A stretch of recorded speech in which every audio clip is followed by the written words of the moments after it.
గాదె ఇన్నయ్య గారి వాళ్ళ ఫాదరు మరణించారట. మొన్ననే ఆయన తల్లిని కోల్పోవడం జరిగింది. సో ఆయన ప్రస్తుతం జైల్లో ఉన్నారు. ఇప్పుడు వాళ్ళ తండ్రి గారు కూడా చనిపోవడం జరిగింది. చాలా దారుణమైన విషయం ఇది. ఇద్దరు రోజుల వ్యవధిలోనే చనిపోవడం అన్నది అత్యంత బాధాకరమైన విషయం. అసలు యాక్చువల్గానైతే ఆయన ఉండి ఉంటే దాదాపు మేము ఒక ఇంటర్వ్యూ కావాలి ఎక్కడున్నారని అడిగిన సందర్భాల్లో లేదు లేదు మా అమ్మ నాన్నకి బాగాలేదు కదా ఇక నేనే చూసుకుంటున్నా అని ఆయన ఆ గ్రామంలోనే వాళ్ళ దగ్గరే ఉండి వాళ్ళ యోగక్షేమాలు వాళ్ళ అన్ని సపర్యల అన్నీ కూడా ఆయనే దగ్గరుండి చేయించిండు.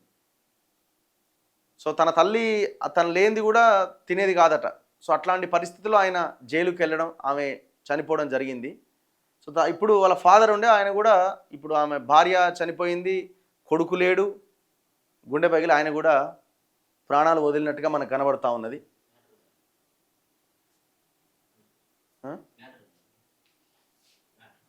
ఓకే. గాదె సాల్మన్ రెడ్డి అట ఆయన పేరు.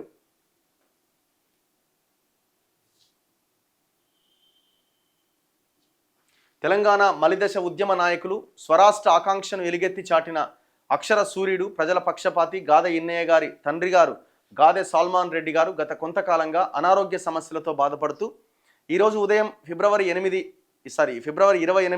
2026న పరమపదించారు అని తెలియజేయటకు చింతిస్తున్నాం.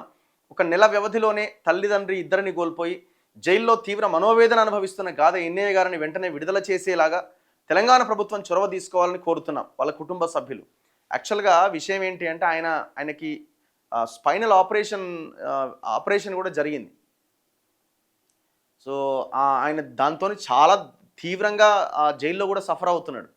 ఇప్పుడు ఇంట్లో ఉన్నట్టుగా ఇప్పుడు ఇంట్లో ఉంటే హాస్పిటల్కి వెళ్ళొచ్చు, ఫిజియోథెరపీ ఇవన్నీ మనం ఎవ్రీడే చేసుకుంటే కొంత ఫ్రీగా ఆయన ఉండేవాడు. ఇప్పుడు ఆ జైల్లో ఏముంటుంది, ఎవ్రీడే ఫిజియో చేయడానికి అవకాశం లేదు. కూర్చుంటే లేవలేము, లేస్తే కూర్చోలేము, ఎంత కాట్ ఇచ్చినా బెడ్ ఇచ్చినా ఇంకేదైనా చేసినా కూడా అంత ఈజీగా ఉండదు. కాబట్టి ఆయన చాలా సివియర్ హెల్త్ ఇష్యూస్తో ఇబ్బంది పడుతున్నాడు. మరి అట్లాంటి వాళ్ళ మీద ప్రభుత్వాలు కూడా ఆలోచించాలి కదా. ఇప్పుడు మీరు ఇంకా ఆయన దగ్గర నుంచి మీరు సాధించేది ఇంకా చేసేది ఏముందండి. ఆయన ఎప్పుడో 1980s 85లో ఎప్పుడో బయటకు వచ్చిండు ఆ మావోయిస్ట్ పార్టీ నుంచి. ఇప్పుడు ఆల్రెడీ మీరు కస్టడీలోకి తీసుకున్నారు, 5 రోజులు కస్టడీలోకి తీసుకున్నారు, 2 రోజులు 3 రోజులు విచారించినారు. మీది మొత్తం ఆల్మోస్ట్ 2 నెలలు దాటి 3 నెలలు దగ్గరికి వస్తున్నది. ఇంకా ఆయన జైల్లో ఉండి సాధించేది ఏముంటుంది. ఆయన దోషిగానైతే తేల్చలే కదా, శిక్ష అనుభవిస్తలేడు కదా. ఆయన మీద ఏమైనా ఆరోపణలు, ఆయన మీద ఉన్నటువంటి మీరు చేసిన అలిగేషన్స్ నేపథ్యంలో బయటకు వస్తే సాక్షులను ప్రభావితం చేస్తారనో ఇంకోటి మీరు చెప్పి జైల్లో పెట్టారు. ఇంకా ఎన్ని రోజులు? ఈ దేశాన్ని ముంచిన వాళ్ళు, బ్యాంకులను ఎగ్గొట్టిన వాళ్ళు, మర్డర్ చేసినోడేమో పార్లమెంట్లో కూర్చుంటాడు, దేశాలు దాటి పారిపోతాడు. ఎంతో ప్రజల కోసం కష్టపడుతున్న వాళ్ళని ఇట్లా మీరు ఇంతకాలం జైల్లో పెడితే ఎట్లా?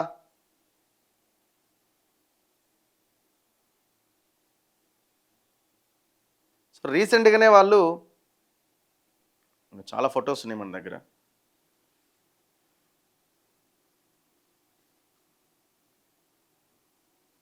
ఇంకొకటి ఇప్పుడు ఆయన దాదాపు 160 మంది అనాథ పిల్లలకి ఆశ్రయం కల్పిస్తున్నాడు.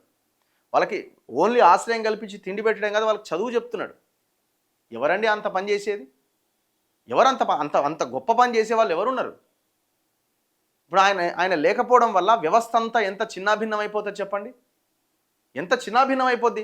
పోనీ మళ్ళీ ఎవరైతే ఈ దాతలు ఎవరైతే ఉన్నారో వాళ్ళకు కూడా నోటీసులు ఇస్తున్నారు, వాళ్ళని కూడా విచారిస్తారు. వాళ్ళు భయపడరా? ఇప్పుడు వీళ్ళ నా అకౌంట్స్ కూడా తీసుకున్నది ఎన్ఐఏ. సరే వాళ్ళు చెక్ చేసినదే ఏం చేసినారు, వాళ్ళది కూడా తీసుకున్నారు. వాళ్ళకి ఎవరెవరు దాతలుగా ఈ ఆశ్రమానికి డబ్బులు ఇస్తున్నారు, వాళ్ళకు కూడా నోటీసులు ఇస్తున్నారు. ఇప్పుడు వాళ్ళు వన్స్ నోటీస్ పోయిన తర్వాత అమ్మో ఎన్ఐఏ నోటీస్ వచ్చిందని భయపడరా వాళ్ళు పాపం? సో దానివల్ల వ్యవస్థ అంతా కూడా ఇబ్బంది అయ్యే అవకాశం ఉంది కదా. పిల్లల భవిష్యత్తు మీద ఇదయ్యే అవకాశం ఉంది. అఫ్కోర్స్ మీరు ఒకవేళ చెక్ చేసుకొని ఏమైనా మీకు తప్పుగా అనిపిస్తే దాని మీద యాక్షన్ తీసుకోవచ్చు, చట్ట ప్రకారంగా ముందుకెళ్ళొచ్చు. ఇవాళ ఆత్మీయ సమ్మేళనం పెట్టినప్పుడు గాదె ఇన్నయ్య గారి mother and father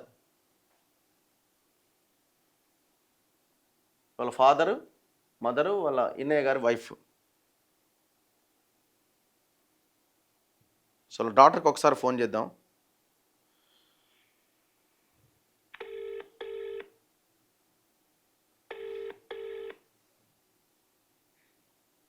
hello hello hello అండి, నేను రఘు మాట్లాడుతున్నాను. ఏం జరిగింది? నేను లైవ్లో ఉన్నాను. నేను లైవ్లో. మార్నింగ్. అయ్యయ్యో, ఓకే ఓకే ఓకే. మార్నింగ్ చనిపోయారా? మార్నింగ్ 6:30 అట్లా, 6 to 6:30 మధ్య. హాస్పిటల్ తీసుకెళ్లారా ఇంట్లోనే? ఇంట్లోనే అన్న, ఇక 97 అంటే ఏజ్ కదా. డాక్టర్ వచ్చి చూసారు. అంటే ఇట్లా మార్నింగ్ కదిలారు, చేతులు కాళ్ళు అటు ఇటు ఊపారు. ఇంకా స్నానం చేపిద్దామని ప్రిపేర్ అయ్యే టైంకి వచ్చి చూసేసరికి ఏం మూమెంట్ లేదని చెప్పి డాక్టర్ కి పిలిచారు. ఓకే. ఇంకా పిలిస్తే ఇంకా అయిపోయింది అని చెప్పారంట. సో ఇప్పుడు డాడీకి ఇన్ఫర్మేషన్ ఇచ్చారా మరి? ఇచ్చామన్నా. ఓకే. ఇప్పుడు అంత్యక్రియలు ఎప్పుడు? రేపు ఇవాళ? ఈ రోజు అవ్వమన్నా, ఇంకా డాడీ రావాలి కదా. ఓకే. మళ్ళీ మీరు కోర్టులో పిటిషన్ వేసుకోవాలనుకుంటాను. ఇప్పుడు అదే ఇప్పుడు ప్రిపేర్ చేస్తున్నామన్నా. ఓకే. అయితే యాక్చువల్ గా మన ఈ బెయిల్ ఆర్డర్స్ కూడా 9th కి ఉంది డేట్. 9th కి డేట్ ఉంది. Okay. Bail order both side arguments అయిపోయినాయి. 9th డేట్ ఉంది మనది బెయిల్ ఆర్డర్స్ కి. ఓకే ఓకే ఓకే అన్న కొంచెం టెలికాస్ట్ అయ్యి అట్లా. మీరు లైవ్ లో ఉన్నారు. మీరు లైవ్ లో ఉండే మీకు ఫోన్ చేయడం జరిగింది. ఇప్పుడు దాని గురించే మాట్లాడుతున్నాను నేను. Okay okay okay. ఇప్పుడు ఫాదర్ ఎట్లా ఉండేవాళ్ళు? అంటే పేరు ఇప్పుడు మేము హైదరాబాద్లో ఉన్నప్పుడు చాలాసార్లు ఫోన్ చేస్తే మేము ఇక్కడే ఉన్నా అనేవాళ్ళు. అంటే ఆయనే చూసుకున్నారు కదా మొత్తం ఇద్దరిని? అవునన్న, దాదాపు 10-15 ఇయర్స్ నుంచి మమ్మీ డాడీయే చూసుకుంటున్నారు, తాత నానమ్మని. ఓకే. ఆయన ఇంతకు ముందు ఒకసారి లైక్ ప్రీవియస్ గా 2013 లో ఆ టైంలో స్ట్రోక్ వచ్చింది. ఇంకా దాని తర్వాత నుంచి మా దగ్గరే ఉంటున్నారు. హైదరాబాద్ లో ట్రీట్మెంట్ ఇప్పించడము, తర్వాత మా ఇంట్లోనే ఉండడం, ఇదే జరిగింది.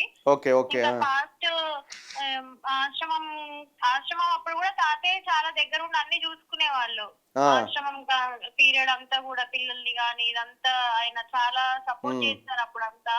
ఇప్పుడు దాదాపు 10 ఇయర్స్ నుంచి కంప్లీట్ గా మమ్మీ డాడీయే చూసుకుంటున్నారు. అంటే ఆశ్రమంలో అండ్ సాగరంలోనే ఉంటున్నారు, మమ్మీ డాడీ ఆధ్వర్యంలోనే ఉంటున్నారు. ఇప్పుడు మొన్న January 15th కి నానమ్మ జరిగిపోవడం జరిగింది. ఇప్పుడు తాత ఇదయ్యారు. ఓకే. ఇప్పుడు రేపే ఉంటాయి అంతే. ఆయన 6 అయినా ఇంకా అంటే ఇప్పుడు బెయిల్ వచ్చే దాన్ని బట్టి మనం ప్రోగ్రామ్ ఫిక్స్ చేసుకోవాలి. యాక్చువల్లీ వాళ్ళు రౌండ్ టేబుల్ పెడదాం అనుకున్నారు కదా? అవునన్నా, యాక్చువల్లీ ఈ రోజు అనుకున్నాము, కానీ కొన్ని కారణాల వల్ల దాన్ని చేయాల్సి వచ్చింది. అదే ఈ రోజు అనుకున్నాము. ప్రభుత్వం ఎట్లయినా చొరవ తీసుకొని ఆయన రిలీజ్ చేయించుతారు చూడాలన్నారు. ఆయన ఇంతకాలం వాళ్ళ అమ్మ నాన్న కోసమే అంటే చాలా సంవత్సరాలు వాళ్ళ కోసమే వాళ్ళ దగ్గరే ఉన్నాడు. ఇప్పుడు ఆయన లేని టైంలోనే ఇద్దరు ఇదవ్వడం అనేది అసలు ఆయన తట్టుకోలేకపోతున్నారు. బాగా ఏడుస్తున్నారు అక్కడ జైల్లో నుంచి ఫోన్ చేసి కూడా. అయ్యో. సో హెల్త్ ప్రాబ్లం, ఆయన తనకు కూడా హెల్త్ ఇష్యూస్ ఉన్నట్టున్నాయి కదా, స్పైన్ సర్జరీ అయినట్టుంది, ఇబ్బంది పడుతున్నట్టున్నారు.